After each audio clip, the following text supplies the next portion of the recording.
우리 옆에 계신 분들과 우리 함께 이렇게 인사를 해보면 좋겠어요. 오늘 설교 제목과 같이 우리 이렇게 인사해 봅시다. 도망치고 싶으세요? 괜찮으세요? 예, 예. 우리가 이제 여러 가지 어려운 상황과 또 인생의 여러 가지 문제를 겪다 보면 우리 마음 가운데에 드는 제일 첫 번째 마음이 다 내려놓고 도망가 버렸으면 좋겠다. 어디로 훌쩍 떠나갔으면 좋겠다. 그런 생각들이 우리의 마음에 꽉 자리할 때가 있어요. 오늘 우리가 함께 나누고자 하는 말씀의 내용은 우리가 그런 마음을 가지게 되어질 때 하나님께서 기뻐하시는 뜻이 무엇인지 우리가 오늘 주신 시편 11편 말씀을 통해서 함께 찾고 또 그 은혜를 함께 나누고자 합니다. 오늘 시편 11편을 누가 썼습니까? 오늘 성경 말씀 표제어에 보니까 다윗의 시라고 적혀 있어요. 그러니까 다윗이 쓴 시편의 내용인데 이 시편을 기록할 당시 다윗이 처해 있는 역사적인 정황이 어떻게 되어 있는지 자세히 나와 있지 않습니다. 그런데 우리가 시편 11편의 말씀을 읽어보면 지금 다윗이 처해 있는 영적인 어려움, 육적인 어려움이 어떠한 것인지를 우리가 짐작해 볼 수 있어요. 그 내용이 2절과 3절 말씀에 나와 있습니다. 우리 같이 한번 읽어보도록 하겠습니다. 2절 말씀부터 3절까지 읽겠습니다. 시작. 악인이 활을 당기고 화살을 시위에 먹이며 마음이 바른 자를 어두운 데서 쏘려 하는도다. 터가 무너지면 의인이 무엇을 하랴. 아멘. 지금 악인이 등장합니다. 다윗을 위협하고 있습니다. 그 어두운 곳에서, 잘 보이지 않는 곳에서 지금 다윗을 향하여 활 시위를 팽팽하게 당겨놓고 있다는 거예요. 그러면서 다윗에게 이렇게 제안합니다. 너의 삶의 터전이 다 무너진다고 한다면 그러면 너에게 남아있는 것이 무엇이냐? 지금이라도 항복을 하든지 타협을 하든지 그런 살 길을 찾는 게 낫지 않겠냐라고 조롱하고 있다는 거예요. 2차 세계대전의 그 전사를 보면요, 2차 세계대전 가운데 가장 치열했던 전쟁터 가운데 하나가 어디였냐면 스탈린그라드라는 도시였습니다. 여기에 독일군과 소련군이 맞붙게 되었는데요, 이 곳이 얼마나 치열한 전쟁터였냐면 이곳에서 스탈린그라드에서 일어났던 전쟁만으로 200만 명이 죽었어요. 독일군 40만 명, 또 소련군 100만 명, 그리고 이 일반 시민들까지 해가지고 200만 명이 그곳에서 희생을 당했습니다. 엄청나게 큰 희생이죠. 보통 한 나라의 전쟁을 치르게 될 때 그 나라에서 치른 모든 전쟁의 희생자에 버금갈 만한 그런 엄청난 희생을 치른 것이거든요. 그런데 이 스탈린그라드 전쟁에서 단연 유명해진 한 사람이 있어요. 그 사람이 누구냐면 바실리 자이체프라고 하는 사람이에요. 이 사람은 소련의 군인이었는데 이 사람이 하고 있는 일이 뭐였냐면 스나이퍼, 저격병이었어요. 이 사람은 이 스탈린그라드 전쟁에서 저격병으로 참전하여서 그 전쟁 기간 동안에만 무려 224명의 그러한 이 독일군을 갖다가 저격하는 성과를 이루어냈어요.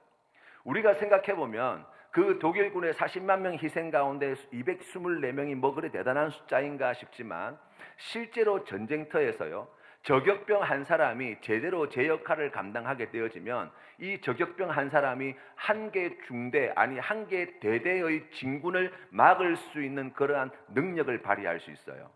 그래서 실제로 이 독일군이 이 바실리 자이체프라고 하는 이 저격병 때문에 사기가 급격하게 떨어졌고요, 그리고 엄청난 희생을 치르면서 물자 공세를 갖다가 물량 공세를 치루었던 이 소련군이 정말 패배감에 젖어서 거의 스탈린그라드를 내어줄 뻔했다가 이 영웅과 같은 이 저격병 한 사람으로 인해서 또 이 소련군의 사기가 급상승하게 되어가지고 그 막판까지 몰렸던 이 소련군이 전세를 갖다가 마침내 뒤집고 독일군을 몰아내는 전과를 거두게 되었어요.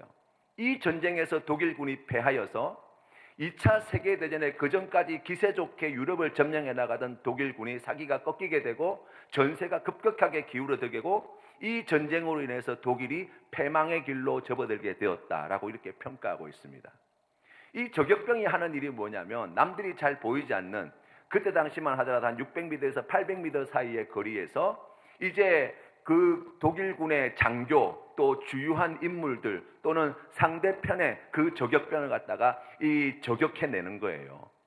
그러니까 독일군의 입장에서는 어디서 총알이 날라오는지도 몰라요. 600m나 800m 멀리 떨어진 곳에서 지금 총알이 날라오는데 옆에서 사람이 하나씩 하나씩 쓰러져 나가니까, 그러니까 발이 묶이게 되는 거예요. 앞으로 나갈 수 없는 거예요. 공포가 밀려오는 거예요.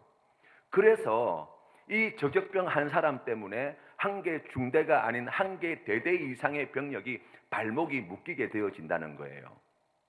오늘 우리가 성경에서 만나는 다윗이 처한 상황이 바로 그와 같습니다.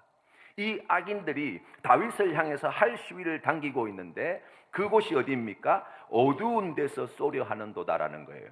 어디서 어떻게 날아올지 모를 그러한 불안함과 두려움, 그것이 지금 다윗에게 임하였고, 그로 인해서 지금 다윗의 영적 상태가 어떻습니까? 한 발짝도 앞으로 나아가지 못할 상황이 되었다고 말씀하고 있는 거예요. 실제로 다윗의 인생을 보면 다윗은 사울 왕에게 정말 끔찍하게 쫓겨다녔어야 했어요. 광야에서 여러 번 사울 왕의 군대에게 쫓겨서 생명을 잃을 뻔한 그랬던 위기가 여러 번 있었습니다. 특별히 마온 광야에서 이 사울 왕이 군대를 이끌고 3,000명의 특공대를 이끌고 마온 광야에서 다윗을 잡으러 쫓아왔을 때 그 한 산에서 다윗은 산 이쪽으로 돌아가고 사울의 군대는 산 저쪽으로 돌아가게 되어서 얼마 있지 않으면은 바로 맞닥뜨리게 되어질 절체절명의 위기를 맞이하게 돼요. 그런데 하나님께서 다윗에게 그때 은혜를 주셔서 때마침 이 예루살렘 성에서부터 이 전령이 와가지고 이 블레셋 군대가 쳐들어왔다는 소식을 사울 왕에게 전해주어서 사울 왕이 거기에서 지금 승리를 목전에 둔 상태에서 앞으로 더 나아가지 못하고 군대를 빼서 이 블레셋을 치기 위해서 다시 돌아가서 겨우 구원함을 받았다고 성경은 이야기합니다. 그렇게 큰 어려움과 위기를 겪었던 다윗이에요. 이러한 위기 가운데 있었던 다윗을 누구보다도 가까이 있는 친구들이 잘 알았던 것 같아요. 오늘 성경 말씀에 보시면 그 친구들의 목소리가 담겨 있습니다. 1절 말씀 후반절에 보시면 이렇게 나와 있어요. 너희가 내 영혼에게 새같이 내 산으로 도망하라 함은 어찌함인가. 아멘. 이 무슨 말씀이냐면 지금 원수들이, 악인들이 지금 그 어두운 데서 언제 어떻게 공격해 들어올지 모르고 죽일지 모르는 그러한 위태로운 상황에 처해 있는 것을 알고 지금 주변에 있는 다윗을 걱정하고 염려하는 친구들이 뭐라고 이야기하냐면, 야, 빨리 도망가라, 빨리. 새가 산으로 도망가는 것처럼 그렇게 지금 빨리 이 자리를 떠서 이 위기를 모면하고 이 어려움을 모면하고 그래서 내 생명을 지키고 그래서 이 어려움에서 다시 벗어날 수 있도록 그러한 조언들을 해주었다는 거예요.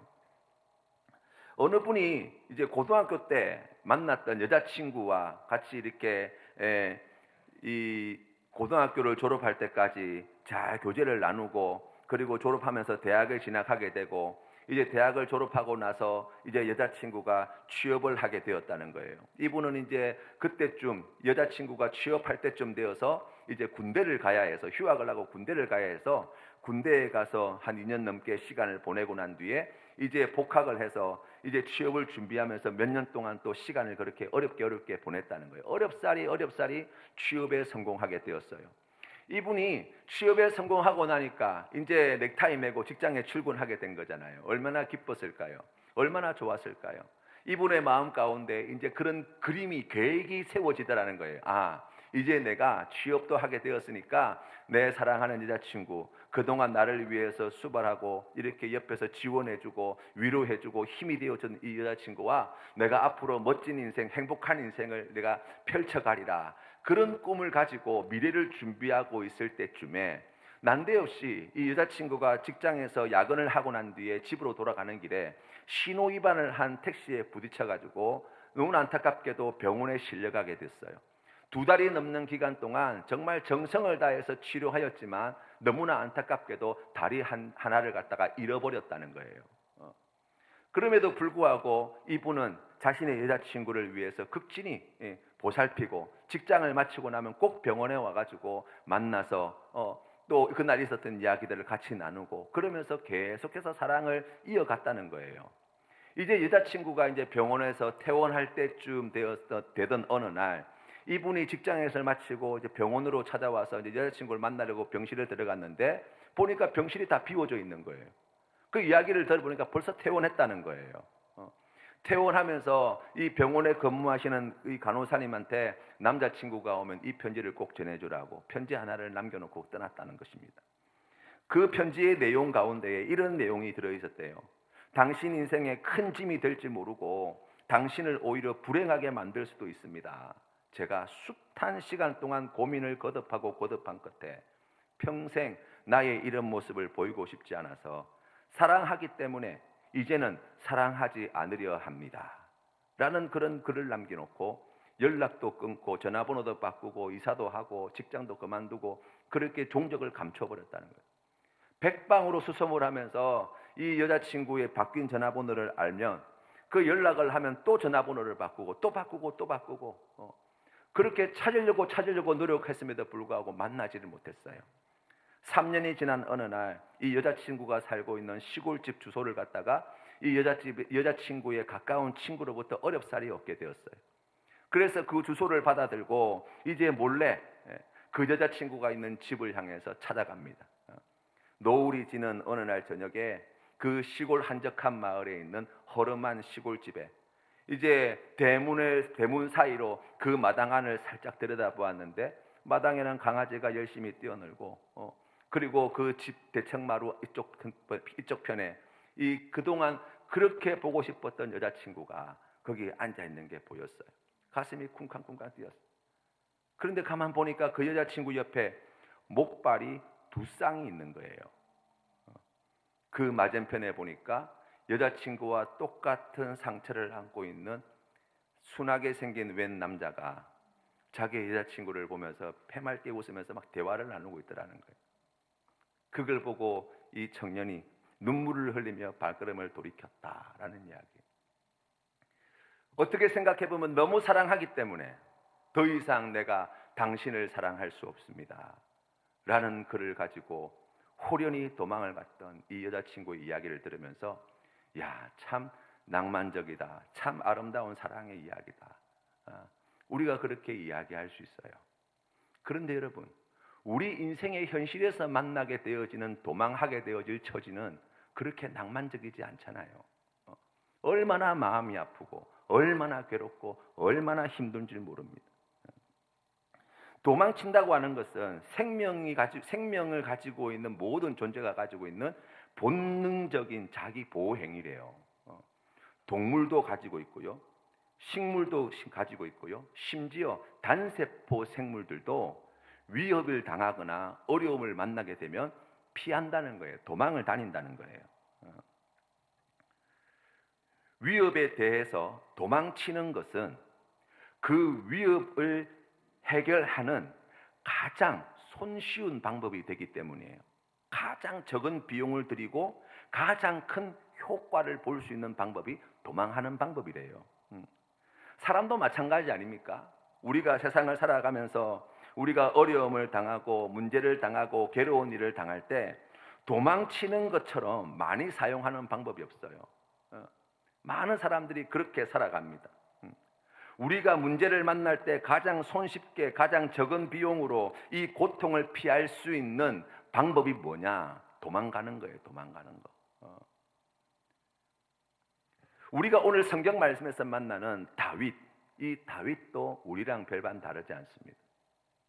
어린 시절 골리앗을 갖다가 물맷돌로 무찔렀던, 그래서 나라를 구원하였던 그와 같은 믿음의 영웅이라고 우리가 알려져 있지만 사울 왕에게 쫓겨다니게 되어질 때 이 사울 왕에게 쫓겨다닌 지 얼마 되지 않아서 이제 제사장 아히멜렉에게 찾아가서 전설병에 있는 그 떡을 가지고 자기가 따르는 자들에게 함께 나누고 골리앗이 쓰던 칼을 갖다가 선물을 받아서 길을 떠나게 되었는데, 성경 말씀에 보시면 이 뒤에 사무엘상 21장 10절 말씀에 이렇게 나와 있어요. 그날에 다윗이 사울을 두려워하여 일어나 도망하여 가드왕 아기스에게로 가니라고 나와 있어요. 다윗이 생각해 볼 때 아무리 생각해 봐도 견적이 나오지 않는 거예요. 자기와 자기를 따르는 소수에 불과한 그 사람들을 가지고 사울왕을 무찌르는 것도 불가능할 뿐더러 하나님께서 기름 부어 세우신 하나님의 종을 갖다가 자신의 임의대로 뭐 어떻게 하겠다는 생각을 할 수가 없는 거예요. 그러니 어떻게 합니까? 그곳을 피해버리는 거예요. 도망가는 거예요. 그래서 블레셋 땅 가드 왕에게 찾아가서 자신의 신변 안전을 요청했고, 블레셋에 있던 가드 왕이 그것을 너무나 기뻐하여서 받아줍니다. 그런데 그 신하들이 다윗을 싫어하죠. 신하들의 이야기를 듣고 가드 왕 아기스의 마음이 흔들릴 때쯤에 이 다윗의 마음에 가드 왕 아기스를 향한 두려운 마음이 생기게 된 거예요. 그래서 그날로부터 우리가 너무나 잘 알고 있는 대로 미친 척 하는 거예요. 침 질질 흘리면서 바닥을 막 기어다니면서 미친 척 하니까, 그러니까 거의 반강제로 가드 땅에서 추방당하게 되어서, 그래서 다시 유대 광야로 돌아오게 되었어요. 이런 일을 겪고 나면 하나님이 어려움이 있지만, 저 사울왕이 나를 이렇게 위협하고 있지만 그럼에도 불구하고 이 땅을 벗어나지 말라고 말씀하시는구나. 정신을 차릴 법도 한데, 그 일이 있고 난 뒤에 얼마 있지 않아서 다시 모압 땅으로 찾아갑니다. 그리고 모압 왕에게 이렇게 이야기합니다. 내가 하나님의 뜻을 분별할 때까지 우리 부모님, 우리 가족의 안전을 좀 지켜주십시오. 이곳에 좀 피할 수 있도록 도와주십시오. 그 모압 왕이 이스라엘의 영웅이라고 할 수 있는 다윗이 지금 자기 앞에 무릎을 꿇고 살려달라고 온 거니까 얼마나 기쁘겠어요. 그래, 좋다고 흔쾌히 받아들이죠. 그런데 그때 하나님께서는 갓 선지자를 친히 보내십니다. 갓 선지자가 다윗을 찾아와서 하나님의 말씀을 전합니다. 너는 이 요새에 숨어 있지 말고 유다 땅으로 돌아가라는 거예요. 그 하나님의 말씀을 받고 다시 그는 유대 광야로 돌아오게 되어집니다. 어느 분의 글에 보니까 이런 말씀이 있더라고요. 도망쳐서 가는 곳에는 천국이 없다는 거예요. 여러분, 우리가 문제를 만나고 어려움을 만나게 되어지면 우리 마음속에 가장 기본적인 방어 기제, 빨리 이 어려움을 모면하고 싶고, 이 위기를 모면하고 싶고, 이 고통에서 벗어나고 싶어서 우리가 선택할 수 있는 가장 손쉬운 방법, 도망하고 싶은 그러한 욕구들이 우리에게 있는데, 문제는 무엇이냐면 어려움을 만나서 도망해서 간 곳이 결코 우리가 말하는 안전하고 행복하고 즐겁고 복된 자리가 될 수 없다는 거예요. 참 신기하죠? 어렵고 힘들어서 그렇게 도망 다녔는데, 도망 다녀서 간 곳은 이전보다 오히려 더 큰 어려움과 위기를 겪는 그러한 더 위태로운 자리가 될 수 있다는 거예요. 사울왕의 권력이 무서웠습니다. 3,000명의 특공대가 찾아와서 이 유대 광야를 이잡듯이 잡고 있을 때에, 뒤지고 있을 때에 다윗의 마음에 큰 두려움이 찾아오게 되었습니다. 자기 때문에 고생하는 부모님과 가족들을 생각해 보면 너무나 미안하고 안타까운 마음이 들었습니다. 그래서 이 모든 고통과 고난을 해결할 수 있는 가장 손쉬운 방법, 다른 안전한 곳, 사울왕이 쫓아오지 못할 안전한 곳으로 도망가려고 해서 가드 땅으로, 모압 땅으로 도망갔던 것입니다. 그런데 가보니까 어떻습니까? 거기에 두려움이 없었습니까? 아니에요. 거기에 또 다른 공포가 있는 거예요. 또 다른 두려움이 있는 거예요. 또 다른 위협이 존재하는 것입니다. 문제는 무엇이냐면, 우리가 이렇게 자꾸 도망을 다니다 보면 내가 얼마만큼 감당할 수 있는지, 내가 어느 정도 힘을 가지고 있는지 더 이상 그것이 머릿속에 계산이 되지 않아요. 조금만 어려움을 당해도 자꾸 도망 다녀요. 귀찮아서 도망 다니고, 번거로워서 도망 다니고, 조금 더 힘들어서 도망 다니고, 불편해서 도망 다니고, 도망 다니는 것이 삶의 익숙한 습관처럼 젖어 들어가게 되어지는 거예요. 그래서 인생이 나락으로 떨어지는 거거든요. 예수님께서 수가성에서 만났던, 그 우물가에서 만났던 그 여인, 남편이 5이나 있었어요. 여러분, 남편이 5이 있는 이 여인의 삶을 우리가 한번 상상을 해보자고요. 어떻게 해서 남편이 5이 되었는지 잘 모르겠지만 우리가 상상컨대 첫 번째 남편을 만날 때에 그와 결혼하고 가정을 일구게 되어질 때 얼마나 많은 기대와 얼마나 많은 소망과 또 얼마나 많은 마음의 결심들이 있었겠어요. 이제 결혼하게 되었으니 이제 그때 당시만 하더라도 아무래도 남자가 가정에서 중요한 역할을 감당하고, 그러니 내가 이 남편을 잘 섬겨가지고 이곳에서 내가 행복하게 잘 살아야 되겠다는 생각이 들지 않았겠어요? 어떤 이유인지는 잘 모르겠어요. 헤어졌어요. 그리고 난 다음에 이 여인은 두 번째 남편을 찾아가지 않았겠어요? 첫 번째 남편에게 실패했던, 첫 번째 남편에게 누리지 못했던, 첫 번째 남편에게서 얻고 싶었던 그 좋은 것들을 두 번째 남편에게 기대했을 거예요. 그런데 막상 결혼해서 살아보니 자기 기대로 안 되거든요. 어떻게 합니까? 다시 떠나는 거예요. 세 번째 남편에게 가는 거예요. 세 번째 남편에 가서 그게 해결되어집니까? 안 되는 거예요. 네 번째 가는 거예요. 네 번째 가도 안 되는 거예요. 다섯 번째 가는 거예요.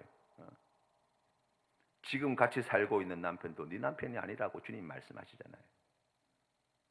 인생이 얼마나 비참해졌는지 몰라요.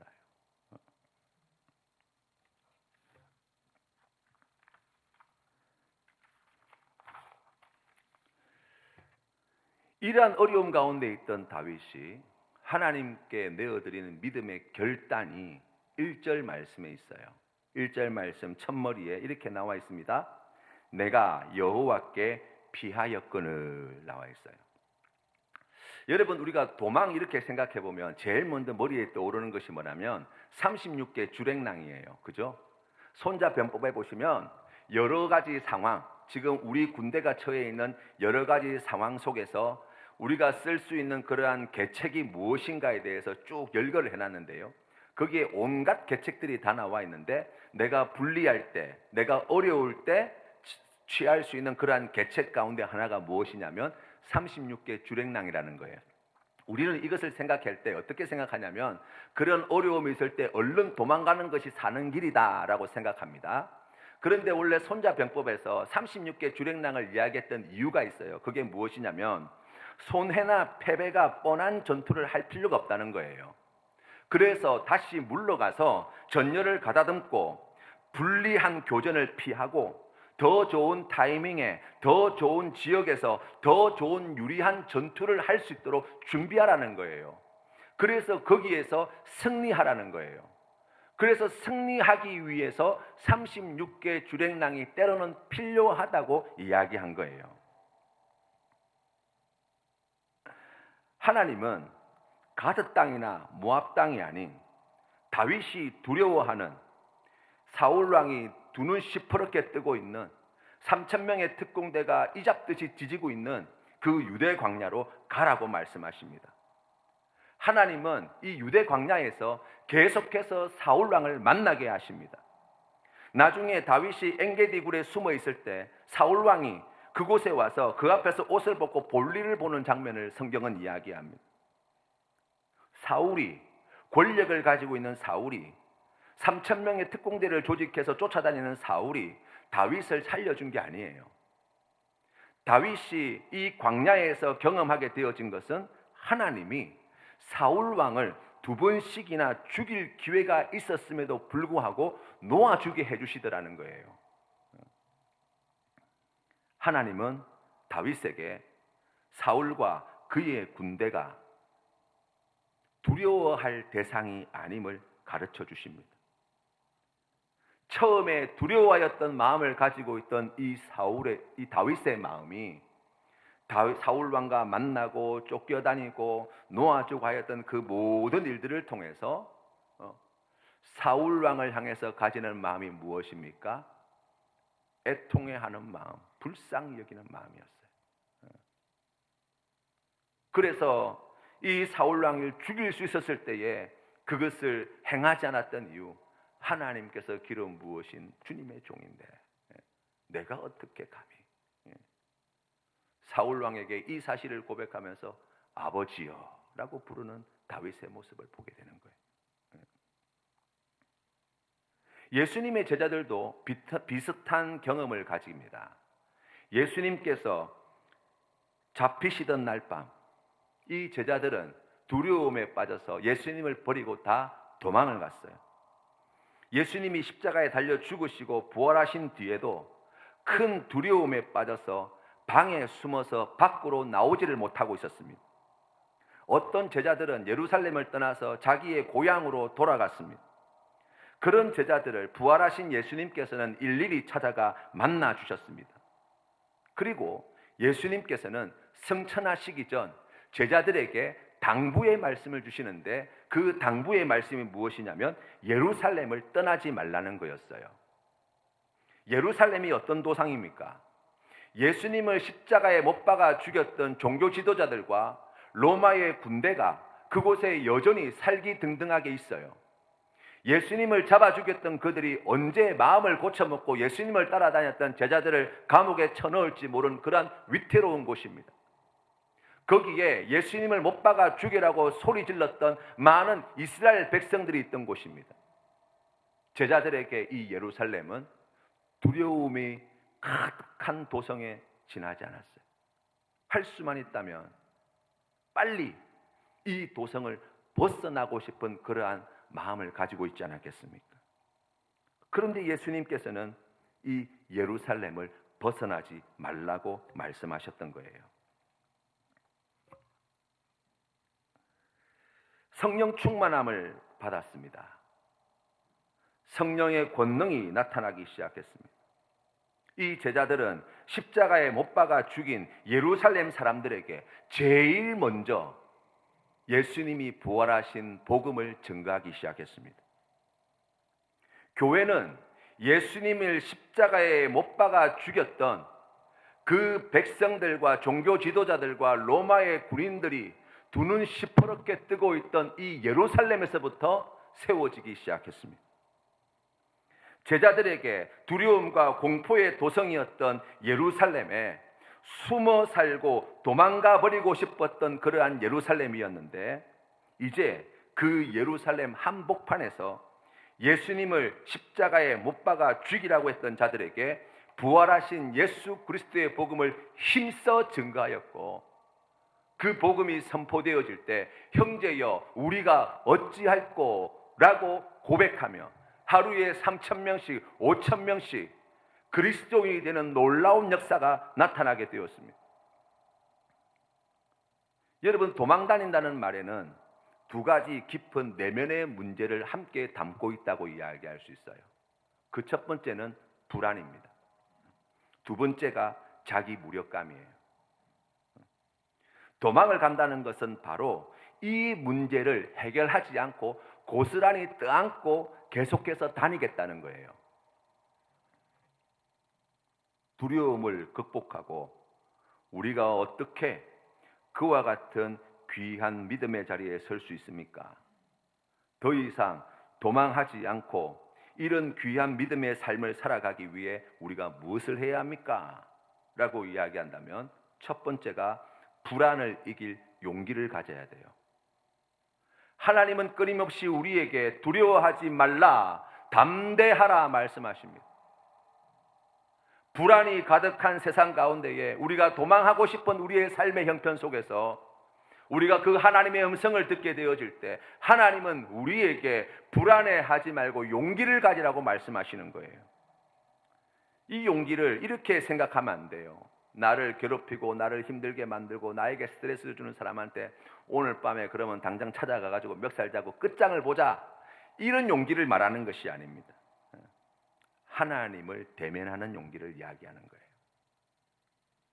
그것이 바로 오늘 1절 말씀 앞에 나와 있는 내가 여호와께 피하였거늘이라고 하는 고백에 담겨 있는 의미라고 할 수 있습니다. 두 번째가 자기 무력감을 이겨낼 성실함이 필요합니다. 두려움을 극복하고 우리가 도망다니지 않고 하나님께서 기뻐하시는 그와 같은 귀한 믿음의 자리에 서기 위해서 우리가 자기 무력감을 이겨낼 열심과 성실이 필요해요. 왜 그렇습니까? 라고 이야기하면 용기라고 하는 좋은 마음은 그저 주어지는 것이 아니기 때문이에요. 두려워하지 않는 담대함이라고 하는 것은 그저 주어지는 것이 아니기 때문이에요. 가만히 누워서 배 떨어지기를 기다리고 있으면 어느 날 갑자기 우리 마음에 용기가 불끈불끈 생기고 어느 날 갑자기 믿음이 불끈불끈 생기고 그렇지 않다는 거예요. 제자들이 예루살렘에서 복음을 전하고 예루살렘에서 맡겨주신 귀한 사명을 감당하기 전 이 제자들이 한 일이 무엇입니까? 약속하신 성령을 기다리며 함께 모여서 기도하기에 전심전력을 다 기울였어요. 하나님 앞에 보였던 그 뜨거운 열심, 그 귀한 성실함을 통해서 성령이 그 가운데 충만하게 임하게 되어지고, 그럴 때에 그들의 마음에 자리하고 있던 두려움과 불안과 염려와 근심이 다 사라지고, 하나님께서 나에게 맡겨주신 그 귀한 사명을 감당하는데 믿음의 담대함과 용기를 가지고 예수님을 십자가에 못 박아 죽인 유대인들에게 가서 부활하신 예수 그리스도의 복음을 힘있게 전가한 줄로 믿습니다. 사랑하는 성도 여러분, 우리가 하나님 앞에 믿음으로 나아갈 때, 하나님, 이런 큰 어려움을 당했습니다. 이런 문제가 있습니다. 괴롭습니다. 도망가고 싶습니다. 그냥 다 내버리고 그냥 어디론가 훌쩍 떠나버리고 싶습니다. 그런 마음이 들 때 우리 하나님의 기뻐하시는 뜻이 무엇입니까? 여호와께 피하라는 거예요. 여호와께 피한다는 뜻에는 우리가 함께 나눈 이야기와 같이 믿음의 담대함과 용기를 가지는 것뿐만 아니라 하나님 앞에 귀한 성실함과 열심을 드리는 바로 그와 같은 귀한 삶의 자리가 있어야 된다는 거예요. 갈급해하는 자에게 은혜를 주십니다. 찾는 자에게 찾게 해주시는 거예요. 두드리는 자에게 열어주시는 분이세요.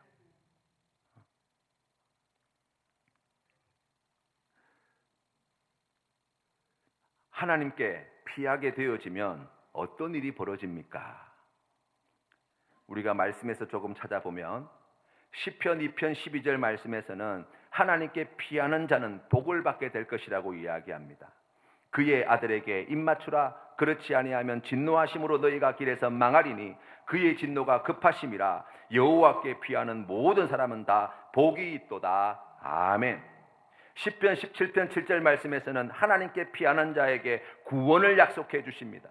주께 피하는 자들을 그 일어나 치는 자들에게서 오른손으로 구원하시는 주여, 주의 기이한 사랑을 나타내소서. 아멘. 시편 5편 11절 말씀에서는 기쁨을 얻는다고 약속하십니다. 그러나 주께 피하는 모든 사람은 다 기뻐하며 주의 보호로 말미암아 영원히 기뻐 외치고 주의 이름을 사랑하는 자들은 주를 즐거워하리이다. 아멘. 주께 피하는 자에게 하나님은 은혜를 약속하십니다.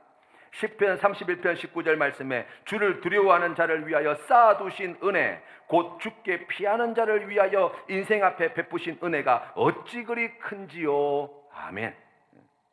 우리 하나님께서는 주께 피하는 자에게 땅을 차지하게 될 것이라고 약속하십니다.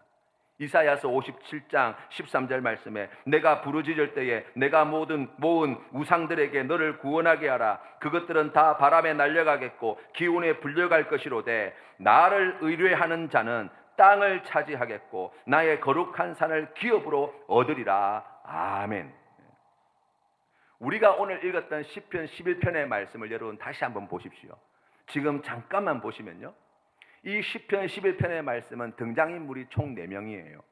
첫 번째 다윗, 그리고 그의 지인, 그리고 악인, 그리고 여호와 하나님이십니다. 그런데 여기에서 가장 많은 분량을 차지하고 있는 등장인물이 누구냐라면 여호와 하나님이세요. 그 다음은 누구냐? 악인이에요. 그 다음은 누구냐? 다윗의 지인이에요. 가장 분량이 적은 사람이 누굽니까? 다윗이에요. 하나님은 오늘 이 말씀에서 다윗에게 무엇 하나만을 요구하십니까? 여호와께 피하는 것 하나만을 요구하시는 거예요. 악한 원수는, 악인은 다윗을 넘어뜨리기 위해서, 죽이기 위해서 어두운 데서 이와 같은 음모를 꾸미고 이와 같은 악을 행하고 이와 같은 더럽고 추악한 죄를 범하게 되어질 때 그것을 위해서 이와 같은 많은 일들을 벌이고 있을 때에 우리 하나님은요, 그것과 비교할 수 없는 더 큰 은혜와 복으로 다윗과 함께 해주신다는 거예요. 그 모든 악의 세력을 무력화시키고 마침내 약속하여 주신 그와 같은 풍성한 은혜와 복을 반드시 이루도록 하시기 위해서 우리 하나님께서 지금 열심히 일하고 계시다고 오늘 시편 11편 말씀은 전합니다. 그 내용이 4절부터 7절까지의 내용이에요. 여러분 성경 말씀을 한번 찾아봐 주시기 감사하겠습니다. 4절부터 7절까지 하나님께서 베풀으시는 은혜가 어떠한지 우리 다시 한번 말씀을 같이 봉독하겠습니다. 다 같이 읽겠습니다. 시작. 여호와께서는 그의 성전에 계시고 여호와의 보좌는 하늘에 있으며 그의 눈이 인생을 통촉하시고 그의 안목이 그들을 감찰하시도다. 여호와는 의인을 감찰하시고 악인과 폭력을 좋아하는 자를 마음에 미워하시도다. 악인에게 그물을 던지시리니 불과 유향과 태우는 바람이 그들의 잔에 소득이 되리로다. 여호와는 의로우사 의로운 일을 좋아하시나니 정직한 자는 그의 얼굴을 배우리로다. 아멘. 오늘 시편 11편 말씀의 내용을 한 문장으로 압축 요약해 본다면 이렇게 정리할 수 있습니다. 내가 여호와께 피하였더니 그의 얼굴을 보았습니다 라는 거예요. 사랑하는 성도 여러분,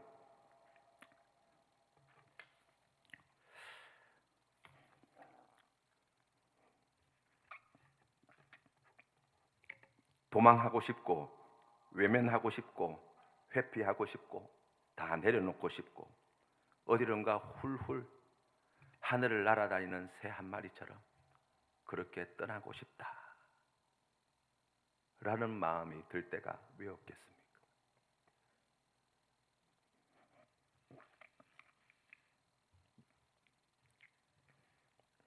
경제적으로, 육체적으로, 관계의 어려움 속에서 내 안에 있는 마음의 상처와 질병으로 그냥 무심결에 하늘만 바라보아도 눈물이 뚝뚝 떨어지는 그런 날이 왜 없겠습니까? 오늘 하나님께서는 그러한 마음으로 한숨 짓는 우리에게 하나님이 행하실 이와 같은 놀라운 일을 말씀해 주시고 가난하고 병들고 상처받고 위태롭고 어려운 삶의 자리에 있는 우리에게 하나님께 피하기를 간절히 바라는 마음으로 오늘 우리에게 이 시편 11편의 말씀을 주신 줄로 믿습니다.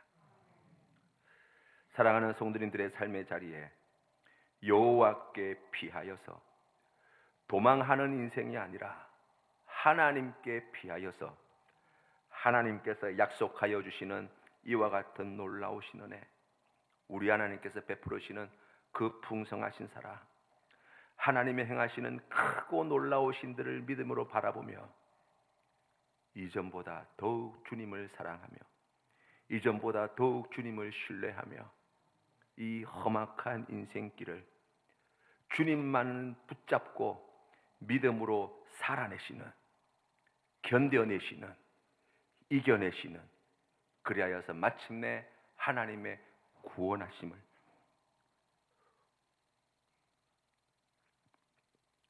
보고야만은 우리 귀한 성도님 다 되시기를 주님의 이름으로 축복합니다.